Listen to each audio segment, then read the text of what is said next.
What's up everyone? We are back at it again with another Lightroom editing tutorial. This time around I'm going to be showing you how I edit landscape photos. Now this photo that I have right up here on Lightroom is a photo that I took back when I was doing a photo challenge with Oliver back in December of just last year.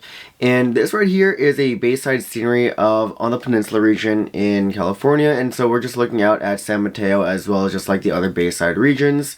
Now in this photo contest they had some guidelines about like what it is that they're looking for, particularly vibrant natural landscapes that really show off the landscapes as well as just like the bayside community's natural beauty.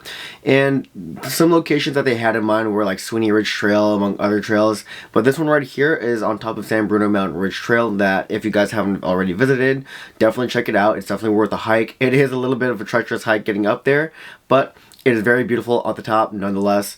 So yes, highly recommend checking that out. I've already made a video about this kind of photo already, particularly regarding the masking. The final image on the left hand side is including just the final edits as well as the masking, and this is what I submitted for my the photo competition as well. So I'm going to show you how I get from the active photo on the right hand side of the develop panel to the final image over here.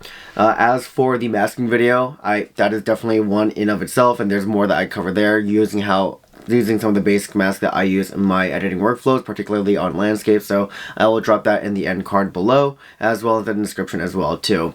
So with this in mind, I just want to showcase real quick like how understanding the tool of Lightroom as well as just knowing the fundamentals and the whys behind the hows of using the sliders is very key to just making something really incredible and just something that feels like more true to life versus like what is depicted from like the raw image of the camera.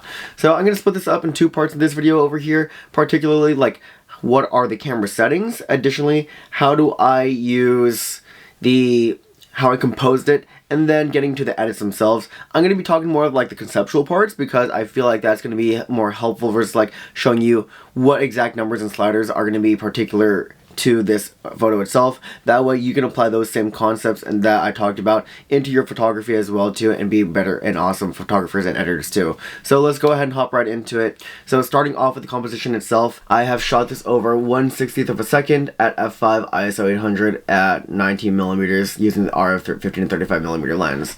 Now going from left to right, I shot this at 60 millimeters because I figured that because we are not moving and we're just stationary for the most part, we can just go ahead and get more of working with the lower shutter speed to get more of a higher aperture as well as just raise our ISO. We don't need anything too crazy like a high shutter speed because there's no moving subjects.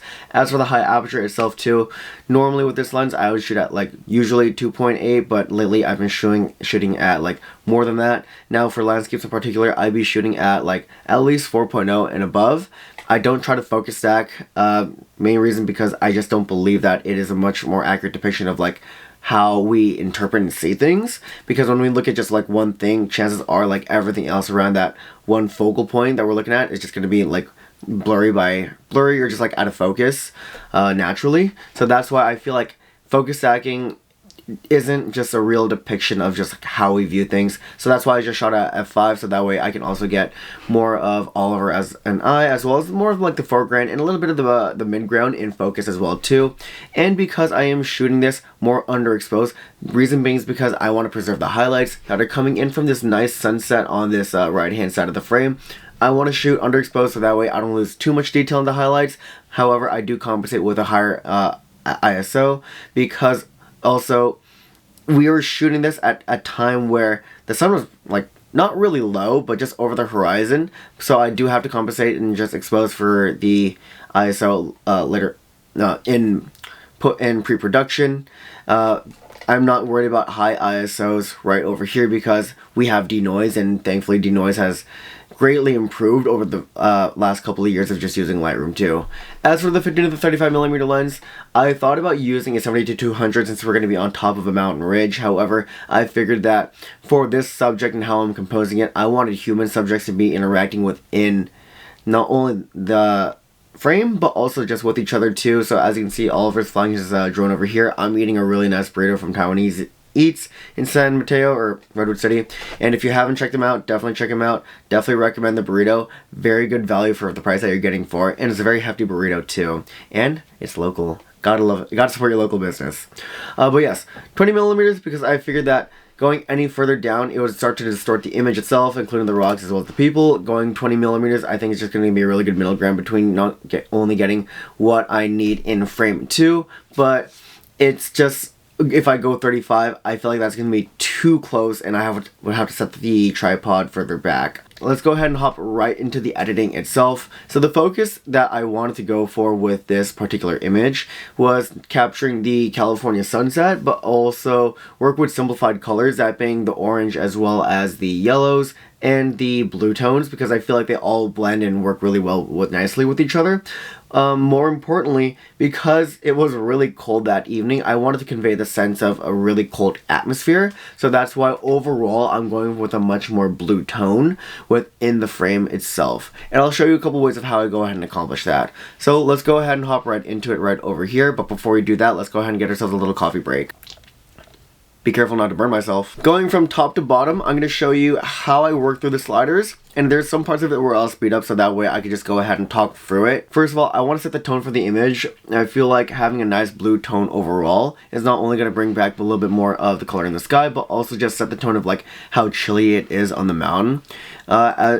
If you know me and my editing style or just have watched a couple of my videos, I like to edit in increments of like 10s, 5s, 50s, as well as hundreds and thousands, because I just find that so much easier to work with and see those changes versus going off of something where it's like, say, 18, 17, just like a little bit of those numbers in between, unless I'm like really trying to fine tune and dial something. That's a little bit of a rare occasion, but at least I can find a range that I can work with, and then from there either scale up or scale down depending on like how I'm using the slider. So from here, I think a nice round number to help convey and set the tone for the image for a cool tone is going to be 6,000 over here. To set it at, we'll change the colors later on and adjust for them accordingly.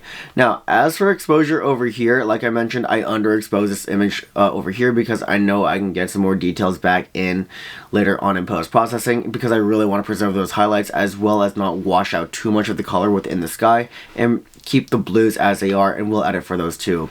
Now, in terms of exposure, we'll just keep that there as well as contrast. In terms of highlights, I feel like we can definitely bring down the highlights a little bit more. Reason being, so we can also bring back a little bit more of those nice oranges that are coming within the frame too. And now, as for the shadows, whites, and blacks, for a good baseline, I'm going to go ahead and increase the shadows as well as the blacks as well. So that way I can recover a little bit more detail and it's not clipping over here as we see in the histogram. So we're going to do that with both the shadows as well as the blacks over here too. As for the whites, I like to have my images a little bit more punchy, and as you can see like in the reference photo over here, the sunset as well as the orange jacket are just really punchy and vibrant in terms of color. So I want to bring back a little bit of that. It's not going to do too much right now, but that's totally okay. I feel like a lot of it when it comes to editing is just my small incremental changes along the way, and that is what comprises the whole image holistically. Now, from here for the present slider, when it comes to being on top of a mountain range or just being in an area where you're going to be shooting for a longer range distance, chances are it's going to be really hazy. If not really hazy, but just like not as clear as you look further out into the distance. That's why I want to go ahead and dehaze it right now. And I'm going to go ahead and add more dehaze. And by doing that, it's going to do a couple things. Not only is the middle ground going to be a little bit more dehazed, and we're going to bring back a little bit more oranges and yellows and colors within the sunset, but that's also going to shift the tones of our blues over at the top third of the frame over here. Now, it's not going to make too much of a change to the color right now because we're still going to be working with that later on, but at least it helps bring back a little bit more contrast to the image too. Vibrance and saturation, I'm going to work with that later on because I like setting my colors first before setting the vibrance saturation because I feel like they're a nice like cherry on top. As for the adjustment in the tone curves over here, this is what I'm going to do. Very, very simple tone curve. I feel like it doesn't require too much, especially with the red, green, and blue channels and the parametric curve. So I'm just going to be working with what I got over here in this tone curve.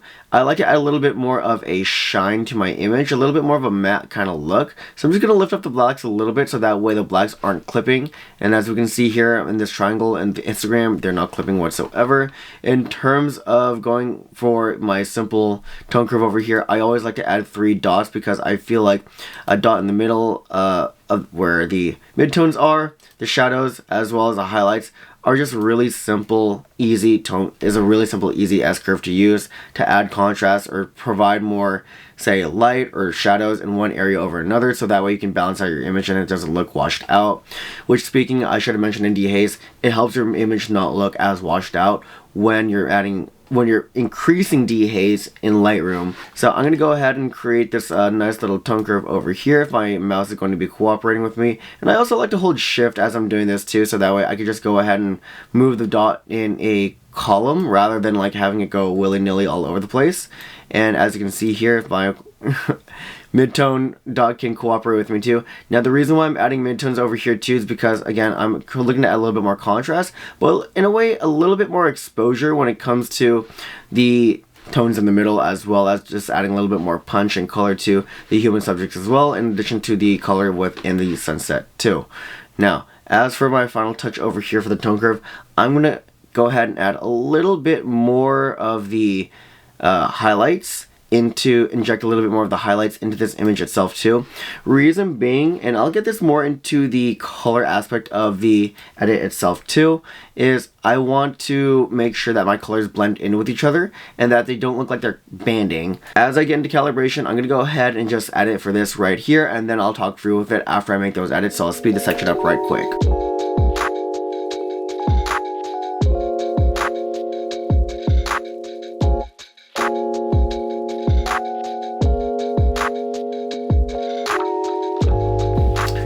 Okay, we are back, and now I have set the calibration to these metrics over here. I tend to find that going in between a 0 to 20 range for both hue, saturation, for all these channels are going to be really good. In terms of the red primary, I have shifted the colors over to the orange side because I really am trying to bring out those colors within the sunset as well as the orange jacket. As for the hues, I brought them a little bit more towards like the yellows, so that way I can still bring out a little bit more color within the skyline itself too. And then as for the blue primary, this is going to be a big one over here, and I feel like it helps glue everything together. I'm bringing back more color into the sky itself as well as the mountains, and then I'm also working with more oranges and yellows, so I'm trying to revert those to like somewhat of a base color and have them blend really well with each other. To round everything off in the calibration, I just went ahead and added saturation to everything because I just really want everything to have like a little bit more punchiness, personality, and just more presence overall. Let's go ahead, work with the color mixer. I'll go ahead and speed this section up too, and I'll just touch base with you guys right after I make all these edits over here.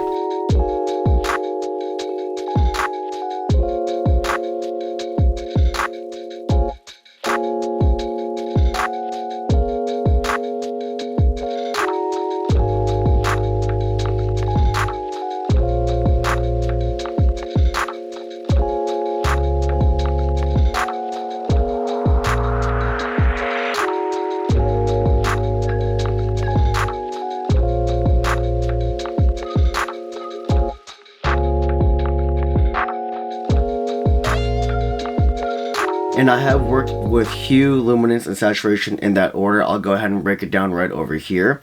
In terms of hue, what I'm trying to do is create some color homogeneity over here. That's why I'm shifting the reds over to the oranges and shifting the oranges over to the reds, so that way they blend in with each other.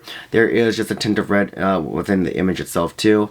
Now, as for the yellows, I have shifted those over to the orange because, again, we're trying to focus on like simplifying our colors but also make them homogeneous as well, so that way it's a much simpler color palette, and it doesn't seem like that the colors don't seem like they're fighting with each other for attention. And when you can do that as you're looking for colors and compositions and just post editing in Lightroom, it just makes your image so much easier to understand and just like right off the bat too. Now, in terms of the rest of the color composition over here, primarily I work with greens, aquas, blues, not so much purples and magentas as they're just not really present in the image. As for the greens, they're a little bit hard to determine, but like as for the shrubbery over here to the left and right of both of our subjects over here, I've just shifted them a little bit over to the yellow side. I feel like that just kind of blends the coloring with the rest of the mountain that we're on top of as well. As for the aquas and blues, I shifted them a little bit more towards each other. Now, in terms of the blues, I didn't go too crazy with the blue because I know that I didn't want to have like more of a teal sky. I just didn't feel like that was quite natural. And over here, and I'll get into luminance over here, is that we have brought a more like rich sky overall, and it's more accurate in depicting of like how like a blue sky is at sunset. And I think the blue, dark, rich sky in contrast to like a nice, bright, warm orange is just like a really clean color palette. Now, in terms of going to luminance, I'll get into saturation a little bit later on. Luminance over here is, I have brought down the brightness of the oranges and the yellows, and I did that for a couple of reasons. One, to add a little bit more color richness, and also when it comes to color banding, there's a couple of reasons why working with colors, understanding your tools in Lightroom, and understanding color and just like light as well are just super important, and I really am harping on this a lot, but at the same time, like, I'm just really trying to drive the point home that to understand and work with color and prevent color banding, which can happen in a variety of ways, is either you don't have enough data to work with in the colors themselves, and that could be because your camera can't capture that high dynamic range of color, or they're just really, again, like, if they can't capture that kind of data, it might be that there's too much data to capture for the sensor. These are just like two simple things that I've like come across in my time working with, like, say, sunsets, and just working with like different color ranges in photos over the years. So that's why in post editing, I don't mind having a washed out image, because I know that I can go ahead and manipulate that, accentuate different parts of the frame itself, and then work with the colors in tandem with each other and really blend them to each other, so that way they go ahead and form that nice smooth gradient instead of like power lines in a way. And as we can see in the reference photo over here, it's just a really nice smooth gradient from top to bottom. Granted, there is a little bit more of a emphasis on the orange and yellows over here, but because that's also just such a dramatic change in color overall, which is why, going back to this, working with orange luminance is going to be a big part in working with color banding. Granted, there are other ways that you can go ahead and manipulate it too, say working with the hue slider, the saturation, as well as midtones, as well as the temperature slider. There are just so many tools working in tandem with each other, but one of the more noticeable changes that you're going to make is going to be within the HSL slider. As for the tone curves themselves, red, green, blue, those are more extreme, I would say, tools to use when trying to edit for color, because you can get really precise, but that will change up the entire mood as well as just the overall feel of the image too. Whereas, like, if you're not familiar with that, I would just recommend not using it. You don't have to understand in depth the color tool, just more so the tone curves, just more like the color theory behind it, and like how colors work in tandem with each other. And then from here, I went ahead and dropped down the luminance, so that way I can get a nice deep rich blue sky back. Again, not as rich as the sky on the left hand side, but that's for the masking video. As for saturation, what I did over here is that I just increased ever so slightly the oranges, reds, and yellows with respect to the human subjects that I have here, especially their skin tones, as well as just what they're wearing right over here too. In terms of color grading, there's a couple things I'm going to be doing over here. Well, like I mentioned earlier on, I want to have more of a cooler tone to the image overall, but still go ahead and bring out some of the warmth within the image itself. So as for the midtones, I'm going to go ahead and start over here, and I like working with like the global view, but at times, like when I just want to make precise edits, I'll just go ahead and work within the individual color adjusters over here. As for hue, color that I really like overall is going to be Hue 225. I find that's a really nice rich blue overall, not too teal, not too purple, but it's just right. In terms of saturation, I'm going to go ahead and bump it up by 10. I think that's going to be a really nice baseline to set the whole image, and that has contributed to a more blue tone overall, especially within the rocks over here. And then in terms of the shadows, oh, that's funny, I was talking about shadows this entire time when I should have been talking about midtones, but that's okay, because that's exactly what I wanted to do with the shadows as well too. Add a little bit more color richness into the shadows. As for the midtones, again, same song and dance. We're gonna go 225 because I want them to blend really well with each other. I don't feel like there's a need to go outside of that range, at least for now. And then ever so slightly, I'm gonna go for a 5 over here, halfway, because that will drastically change a little bit more of the photo and add a little bit more color richness to not only the mountains, the sky, but just the overall rocks and the image itself too.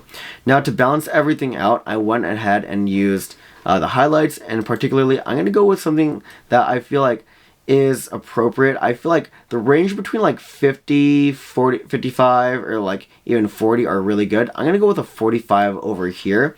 I feel like that's a really nice middle ground between a nice orange and yellow, as we are working right over here. And then from there, go ahead and say, I'm gonna use 5 as a baseline first, and then just work with that from there. As for the blending, I want to go with the high blending because, again, like, I want to make sure that I'm counteracting more of the color banding that's going on, and then just mitigate that. Highlight priority is going to be a big one here. I do want to go ahead and drop my highlights a little bit more here. That's going to add like a vignette over here in the corners of the frame, and that's going to help us focus our attention to not only our main subjects, just looking out into the sunset, but just really the base side as it is on a nice clear December sky evening. Here we're going to do a couple more things. Like I mentioned, I want to go ahead and work with vibrance last, and as well as saturation. So I'm going to go ahead and work with this and punch this out even more because I really want a lot of color within the frame itself. Now it's all coming together really well. And for saturation, I find that decreasing saturation helps balance out vibrance. You can think of vibrance and saturation in the way that vibrance works with more like the mid-tones of the image, and saturation is like working with like really all the colors within the image too. In terms of just where we're at right now, as you can see, we are basically 90% of the way done with the photo. However, we do have that masking video, which it does not only work with this image, but just like conceptually things that you should look out for when just using the mask and how to use them too, so that way you can go ahead and level up your photography. But I think that we're at a really good spot right now. We have talked a lot about color, color banding, as well as just like how to set up a shot for a landscape. If you like this kind of content and want to see a little bit more of like how I go a little bit more in depth with some of my editing tutorials, let me know in the comments below. Really appreciate you guys sticking around, and I'll catch you on the next video. I'll drop that masking video into the description as well as the end card. So with that in mind, I'll catch you around. See you in the next video. Peace out.